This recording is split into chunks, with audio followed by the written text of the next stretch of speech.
أيها الذين آمنوا صلوا عليه وسلموا تسليما اللهم صل على محمد وآل محمد۔ سائر کرام، یہ جو آپ کے سامنے نہر بہہ رہی ہے، یہ نہر فرات کی ایک شاخ ہے جسے نہر حسینی، نہر علقمہ کے نام سے لوگ یاد کرتے ہیں، اور سامنے امام زمانہ علیہ السلام کا مقام ہے۔ نہر فرات کی، نہر علقمہ کی بنیاد کس نے رکھی؟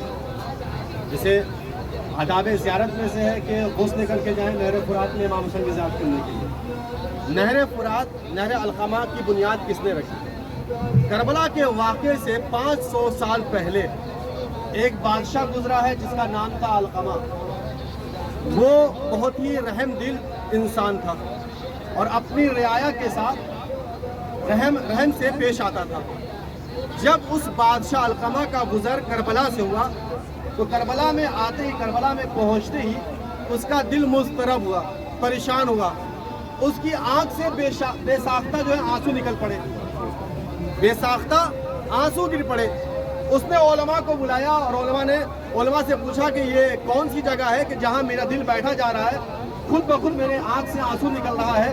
تو علماء نے کتابیں اٹھائیں اور کتابیں اٹھانے کے بعد کتابوں کو دیکھا اور پڑھنے کے بعد کہا کہ یہ زمین کربلا ہے اور یہاں پر آخری نبی کا نواسہ جو ہے شہید کیا جائے گا۔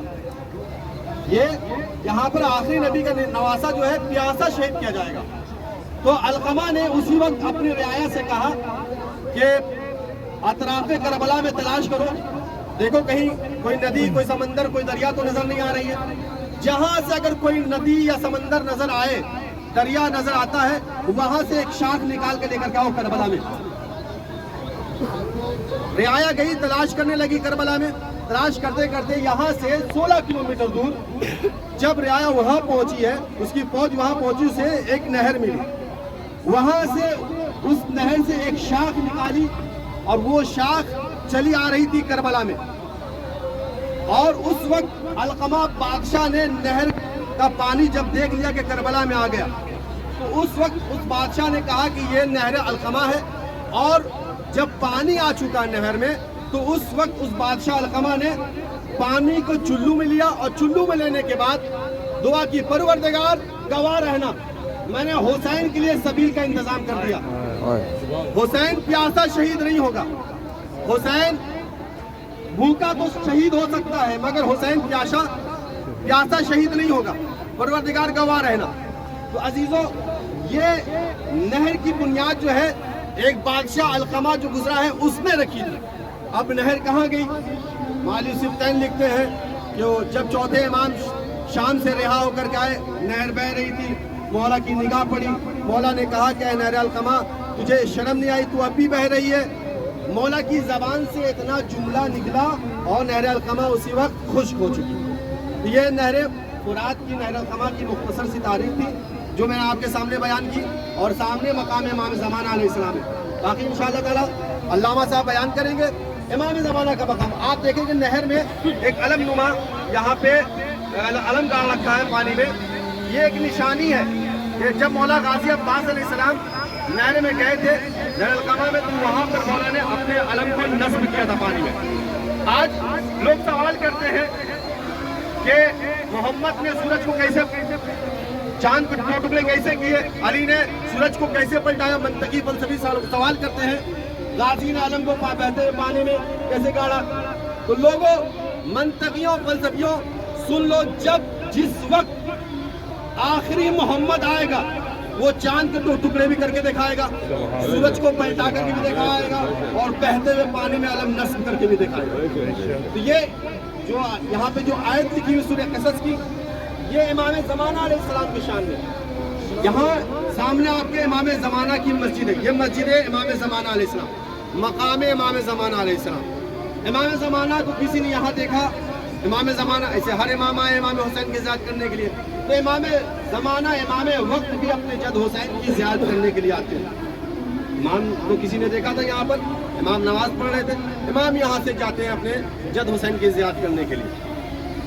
اب امام زمانہ ہے، ہم لوگ امام کے غلام ہیں، ہم لوگ امام کے لیے دعا کرتے ہیں، مولا العجل العجل، آپ آ جائیے، جلدی آ جائیے۔ اب سوال یہ ہے، کربلا میں ہم لوگ سوال یہ ہے کہ جو امام زمانہ کے لیے ہم العجل کہتے ہیں کہ مولا اب آپ آ جائیے، ہم غلام تیار ہیں، کیا واقعی ہم نے اپنے آپ کو اس طرح سے تیار کیا کہ امام کے لشکر میں شامل ہو سکے، امام کے غلام بن سکے؟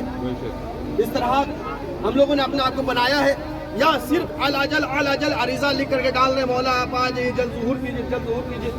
ایسے تو کوفے والوں نے بھی خط لکھا تھا امام حسین کو، اپنے وقت کے امام زمانہ کو، اور امام حسین جب آئے ہیں تو امام حسین بونی لے کر گئے خط کی بھری ہوئی، بوریاں بھری ہوئی تھی خطوں کی، حر کے سامنے امام حسین نے پیش کر دیا، یہ تم لوگوں نے مجھے بلایا تھا، یہ تمہارے خط ہیں۔ تو عزیزوں، امام زمانہ کے سلسلے میں جو عریضہ لوگ ڈالتے ہیں، امام زمانہ کو بلاتے ہیں، امام زمانہ کو بلانے سے پہلے اپنے گھر کو اس طرح کا بنا لیں، اپنے آپ کو اس طرح سے بنا لیں کہ امام کے غلاموں میں شامل ہو سکے۔ اگر امام زمانہ آپ کے گھر میں آ جائیں تو امام زمانہ کو گھر میں روکنے کے لیے اس طرح کا عمل کریں کہ امام زمانہ آپ کے گھر میں آ کر رک جائیں۔ عزیزوں، امام زمانہ کو یاد کریں۔ امام زمانہ کہتے ہیں کہ حیف ہے ان شیعوں پر کہ پورا دن گزر جاتا ہے اور ہمیں یاد نہیں کرتے، پورا دن گزر گیا، 24 گھنٹے میں ہمیں سب کچھ یاد ہے، ہم وقت کے امام کو بھول بیٹھے۔ ذرا انصاف سے بتائیں کہ ہم اپنے وقت کے امام کو کتنا یاد کرتے ہیں؟ جب ہم اپنے وقت کے امام کو یاد کریں گے، امام زمانہ ہماری تمام پریشانیاں دور کر دیں گے۔ امام زمانہ کو یاد کریں، 24 گھنٹے میں سے کچھ وقت نکالیں وقت کے امام کے لیے، امام سے گفتگو کیا کریں، سرگوشی کیا کریں، امام سے باتیں کیا کریں۔ جب آپ امام سے باتیں کریں گے تو امام آپ کی باتوں کا جواب دیتے ہیں، اور امام زمانہ آپ کی باتوں کا جواب دیں گے۔ عزیزو، امام النقی علیہ السلام کی آپ لوگ زیارت کر کے آئے۔ امام النقی علیہ السلام کے زمانے میں امام کا ایک چاہنے والا کوفے میں رہا کرتا تھا، صحابی تھا مولا کا، کوفے میں رہتا تھا۔ اس نے خط لکھا کہ مولا میں بہت دور رہتا ہوں، آپ سامرہ میں رہتے ہیں، اور آپ تک پہنچنے کے لیے کافی وقت دن لگ جاتا ہے، لہٰذا کبھی کبھی کچھ مسائل میں الجھ کے رہ جاتا ہوں، پریشان ہو جاتا ہوں، سمجھ میں نہیں آتا اس کا جواب کیا دوں۔ خط لکھا اس نے امام علی نقی علیہ السلام کو۔ امام نے اس کے خط کے جواب میں لکھا، ان کانت لک حاجت فتحرک شفتک، جب بھی تمہیں کوئی حاجت پیش آئے تم اپنے ہونٹوں کو حرکت دو، تمہارے منہ سے نکلی آواز تمہارے کان تک جو پہنچتی ہے، کان تک پہنچنے سے پہلے تمہاری باتیں مجھ تک پہنچ جاتی ہے۔ تو جب ہم امام زمانہ سے باتیں کرنا شروع کر دیں گے تو ہماری تمام پریشانیاں دور ہو جائیں گی، ہمیں کسی آبا بابا کے پاس جانے کی ضرورت نہیں ہے، کسی مولوی مولانا کے پاس جانے کی ضرورت نہیں، کسی تعویذ کی ضرورت نہیں ہے۔ آپ امام زمانہ کو یاد کرنا شروع کر دیجئے، انشاءاللہ تعالی امام زمانہ آپ کی مدد کریں گے، اور دعا گو ہے کہ پروردگار جلد اجل امام زمانہ علیہ السلام کے ظہور میں تعجیل فرما، اور ہم لوگ امام زمانہ علیہ السلام کے غلاموں میں شمار کریں۔